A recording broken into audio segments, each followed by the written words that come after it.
Buat yang jualan, pasti kalian ngarepin satu hal, yaitu jualannya laris, omsetnya gede, cuannya banyak. Bener nggak? Tapi ketika kalian jualan di online, itu tuh kayak banyak yang nggak kejadian. Dan muncul, jadi gini, ini gue ngalamin ya, cerita ini gue ambil dari pengalaman kita sendiri di MEA. Ketika kita ngurusin seller, banyak banget pertanyaan yang kayak gini. Kenapa sih gue tuh harus pakai affiliate? Kan rugi. Dibilang rugi guys, bener nggak? Kan rugi. Kenapa rugi? Karena harus bayar kan komisi. Kalau aku berapa persen dipotong ini itu, belum ditambah ini, belum ditambah itu. Wah, pokoknya mantap dah, bener nggak? Nah, di konten ini gue mau bahas ya. Poinnya adalah simple. Kalau lu lihat gambar gue, mungkin lu bakal ngeliat jangan jadi seller bego. Kenapa gue bilang kayak gitu? Yuk kita jelasin. Sebelum gue mulai nih ceritanya kayak gimana, pembahasan gue gimana caranya manfaatin afiliator, apakah ini untung atau rugi.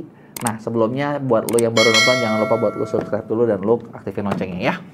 Jadi gini guys, affiliate marketing itu kan kalau kita bisa lihat dari dua sisi ya. Kenapa sih kayak lo perlu bikin atau enggak gitu ya? Lihat dari sisi gimana? Sisi satu, kalau kita ngelihat dari beban, iya itu beban. Karena gini, contoh gue aja ya, produk satu produk yang gue jual di buku gue, kalian tahu itu komisi affiliate 35%. Gede ya. 35%, ya kan akan nanya, itu untungnya banyak kali segala macam. Bentar, kalau dibilang beban kerasa dalam juga. Misalnya gue dapat 100 juta, gue bayar 35 juta loh. Tiap bulan loh, dan lumayan juga gitu kan. Belum dipotong admin, belum dipotong itu, sama, belum dipotong iklan. Ngalamin kan? Gue juga yang lu alamin ya. Tapi uniknya adalah kalau misalnya gue nggak pakai affiliate, omset gue kagak nyampe 100 juta.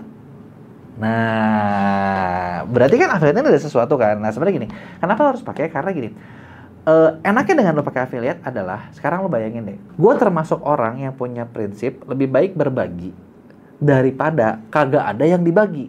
Soalnya kalau kagak ada yang dibagi kan berarti lo kagak punya apa-apa, bener nggak? Kalau ada yang dibagi berarti lo punya sesuatu, kan mendingan kita berbagi. Mau banyak nggak apa-apa, berarti yang dibaginya bisa banyak. Prinsip gue seperti itu, gue nggak tahu sama kalian. Nah, tapi kenapa lo perlu pakai affiliate? Karena kalau lo pakai affiliate, enaknya adalah lo punya banyak channel-channel baru yang kita nggak bisa kekerjain. Itu yang pertama. Dan kedua, ketika lo punya affiliate adalah kalau yang gue lihat ya, meskipun itu afiliator kecil. Jadi gini, gue juga dulu jujur, kalau misalnya kayak affiliate, bentar, followersnya berapa nih? Oh, 100.000, oke lah. Followersnya berapa dia? Berapa ratus? Mau minta sampel? Gila lo, nggak usah. Tapi beneran ternyata affiliate itu kalau gue lihat ya sekarang tuh jadi kayak nggak penting followersnya berapa, yang penting dia bisa bikin konten atau enggak, dia konsisten atau enggak, dia ngasilin apa enggak. Karena kalau misalnya followersnya gede, dia kagak ngerjain, sama aja nol. Kalian dapat Cristiano Ronaldo sebagai afiliator kalian, bangga dong lo, the god. Tapi dia nggak pernah bikin konten buat lo, nggak pernah nge-live, nggak pernah ngapain, dia nol lah. Dia bikin konten sih, dia nge-live sih, tapi nggak promosiin barang lo, sama aja nol. Ibaratnya mendingan dalam tanda kutip ya, misalnya Pak Udin gitu ya, tapi tiap hari bikin konten 10. Nah itu lebih potensial kalau buat gua gitu ya. Nah jadi dengan affiliate ini kalau gue lihat yang enaknya adalah satu, lu bisa dapetin omset tanpa lu kerja. Kedua, dengan banyaknya affiliate itu meskipun kalau lu lihat ya kayak kontennya tuh kadang suka jelek berantakan gitu ya, tapi itu tuh dianggap audience tuh UGC, user generated content, dan itu dianggap natural dan itu lebih dipercaya. Jadi kayak dari beberapa produk yang gue pernah kerjain, yang kita pernah bantuin di MEA, itu banyak banget yang kebantu ketika affiliate-nya kencang.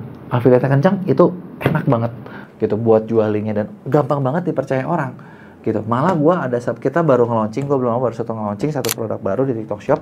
Sebenarnya kita nge-launching platform, tapi kita bikin lewat ada bukunya, jadi bisa di TikTok Shop. Dan gue ngeliat sendiri, ini trafficnya kencang banget ketika kita bener-bener manfaatin yang namanya si affiliate itu tersebut. Jadi lo kebayang ya, sepenting itulah affiliate gitu. Dan yang ketiga adalah enaknya affiliate itu, kalau produk lu buat mereka gacor, itu tuh mereka bisa benar-benar jor-joran banget. Jor-jorannya bahkan sampai gini, di MEA gue punya beberapa afiliator, bukan beberapa, banyak malah yang nge-live itu sehari bisa 18 jam sampai 25 jam. Jadi lu bayangin aja, gila nge-live 25 jam gitu tiap hari, dia nggak berhenti-berhenti gitu kan.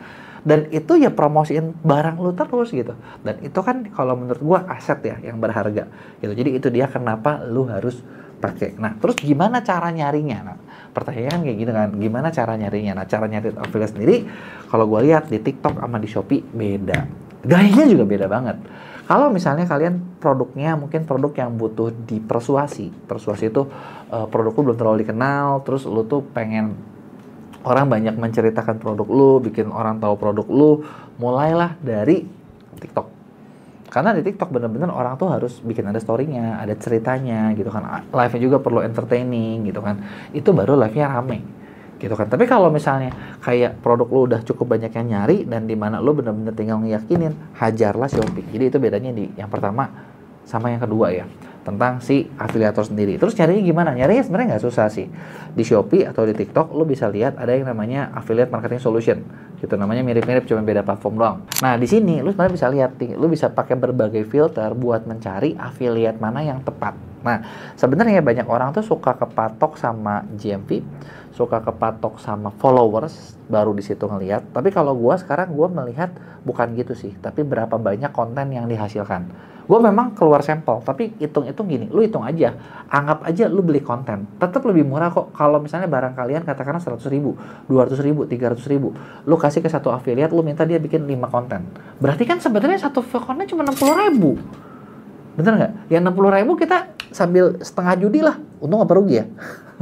Atau misalnya lu kasih terms, gua kasih lu sampel, gua minta lu 5 konten, terus lu bikin live 2 jam, lu cuma bayar dengan harga produk gitu kan. Produk juga kan bukan harga jualnya, HPP-nya, harga produksinya gitu, meskipun kena ongkir gitu. Jadi caranya seperti itu gitu. Ketika kalian jalanin si affiliate-nya, nah kuncinya ini kalau yang gua ngalamin ya, gua pernah megang beberapa brand sampai miliaran per bulan, dan itu bisa dihasilkan kalau lu punya banyak kreator gitu, punya banyak kreator, dan kreator tersebut misalnya rajin, seneng, lu support, itu bakal makin ngebus banget gitu. Malah triknya kalau yang gua ngalamin, kalau lu udah ketemu kreatornya oke, ngejual, lu coba iklanin.